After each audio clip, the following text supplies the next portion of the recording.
பூரணி, சிம்மராசி, உத்தர நட்சத்திரம். தனம் தரும், கல்வி தரும், ஒரு நாளும் தளர்வரியா மனம் தரும், தெய்வ வடிவும் தரும், நெஞ்சில் வஞ்சமில்லா இனம்.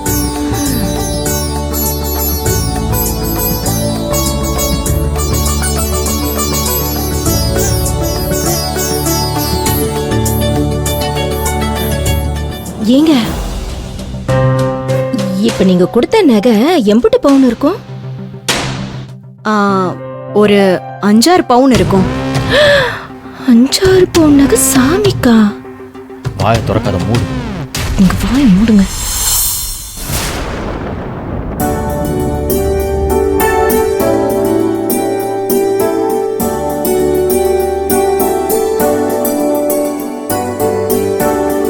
மறையரங்கள் ஓங்க நற்பும் மேற்கு மல்க மேன்மைகுள் செய்வ நீதி விளங்குக உலகமெல்லாம் ஊழியர்கோன் வெப்பொழித்த புகழியர்கோன் கடல்.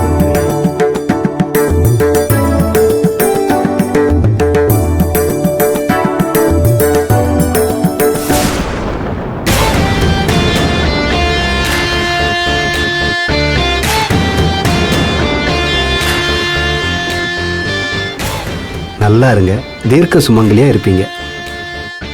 இந்தாங்க ஐயா. இந்த தம்பி,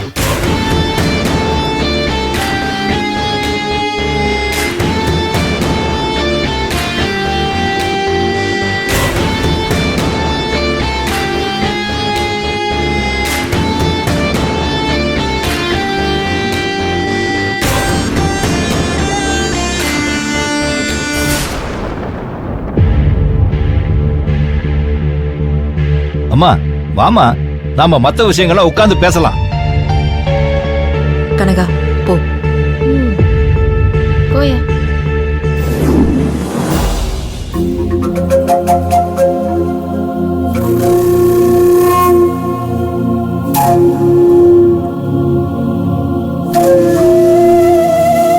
அறிமுகம் பெருசா தேவையில்லைனாலும் சப நாகரிகத்துக்காக சொல்றேன். இவன் தான் என்னோட பையன் விஜயகுமார், அவ என்னோட மருமக பூரணி.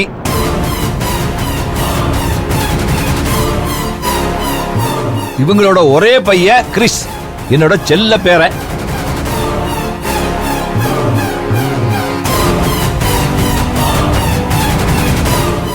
இவங்க தான் வினோதினி, நம்ம பையன் விரும்புற ரம்யாவோட அண்ணி, இன்னொரு அம்மா மாதிரி.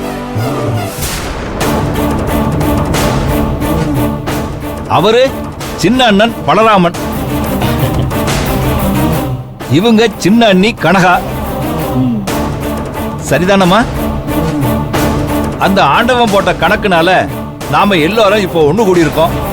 சின்ன சிறுசுக ஒருத்தருக்கு மேல ஒருத்தர் ஆசை வச்சுட்டாங்க. அவங்களுடைய ஆசையை நிறைவேற்ற வேண்டியது பெரியவங்க நம்மளுடைய பொறுப்பு தானே. அதை பேசுறதுக்காகத்தான் இப்ப எல்லாரும் நாம கூடி இருக்கோம். அம்மா வினோ, ஓ மனசுக்குள்ள ஏதாவது கேள்வி இருந்தா சபையில கேளுமா. ஐயா. ஏ வினு, நீ ஏன் அவசரப்படுற? அவரு பேசிப்பாரு, சரியா?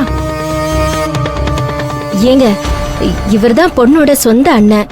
ஏங்க பேசுங்க. திடீர்னு பேச சொன்னா என்ன பேசுறது? பேசுங்கண்ணா. ஆமா, இவங்க ஏன் பேசக்கூடாது? இவங்க தான் ரொம்ப நல்லாவே பேசுவாங்களே. அது ஒண்ணு இல்லைங்க, இவளுக்கு புருஷன் இல்ல, இவரோட அண்ணன் தான்.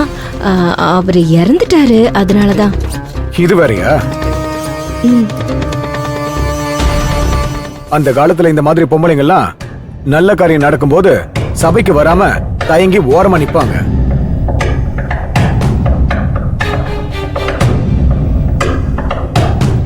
பரவாயில்ல, இப்பெல்லாம் முன்ன வந்து நல்லது பேச ஆரம்பிச்சிட்டாங்களா?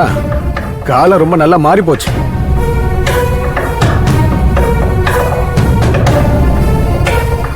கேட்டா டெக்னாலஜி டெவலப், நீங்களா எந்த காலத்துல இருக்கீங்கன்னு கேப்பீங்க. சம்பிரதாயத்தையும் விஞ்ஞானத்தையும் சேர்த்து வச்சு வியாக்கியானம் பேசுவீங்க.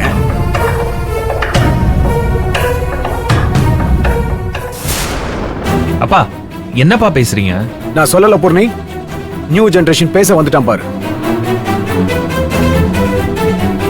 கிரேஷ், உனக்கு இதெல்லாம் ஒண்ணும் தெரியாது, சொன்னாலும் புரியாது. கொஞ்சம் அமைதியா இரு. ஓல்டு ஜெனரேஷன் எனக்குமா புரியாது? நீ பேசுறது தப்புப்பா. நல்ல காரியத்தை முன்னாடி நின்னு பண்றதுக்கு நல்ல மனசு இருந்தா மட்டுமே போதும். அது இந்த பொண்ணுக்கு நிறையவே இருக்கு.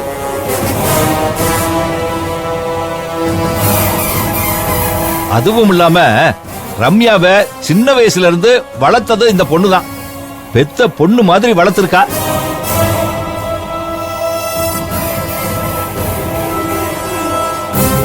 இன்னைக்கு அவளை ஒரு ஆளாக்குனதே இவங்க தான். அந்த மொத்த குடும்பத்துக்கும் அச்சாணியே இவங்க தான். அதனால இவங்க பேசினா தானே சரியா இருக்கும். நீ பேசுமா. ஐயா, நான் சொல்ல என்ன இருக்கு? ஆரம்பத்துல இருந்தே இந்த சம்பந்தத்துக்கு பயந்ததே உங்க வசதியை பார்த்துதான்.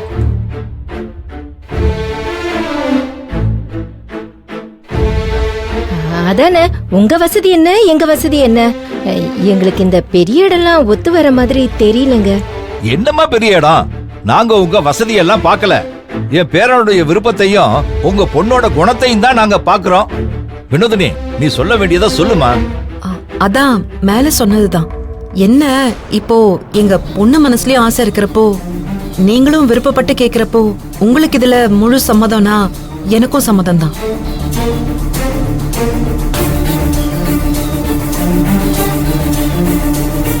நான் சொல்றது ஒன்னே ஒண்ணுதான்.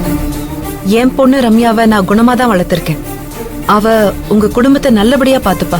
நீங்களும் அவளை நல்ல முறையில பாத்துக்கணும். எனக்கு அந்த நம்பிக்கையை கொடுத்தா போதும், அதுவே போதும்.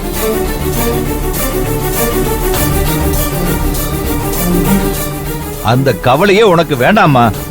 என் பேரன் அவளை நல்லபடியா பாத்துக்குவான். ஐயா, குடும்பங்கிறது புருஷன் சம்பந்தப்பட்டது மட்டும் இல்லைங்க ஐயா. மாமனாரு, மாமியாரு, நாத்தனாருன்னு கூடி இருக்கிற இடம். புரியுதுமா. அம்மா பூரணி, உனக்கு இந்த சம்பந்தத்துல பூரண சம்மதம் தானே?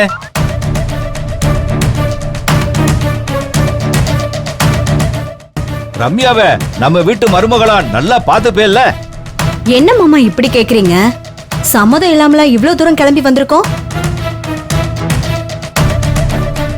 என் பையன் விருப்பம் தான் எங்க விருப்பம். அவனோட சந்தோஷத்தை விட எனக்கு என்ன முக்கியம் சொல்லுங்க? அவங்க வீட்டு பொண்ண மருமகளா இல்ல இல்ல இல்ல மகளா தான் பாப்பேன்.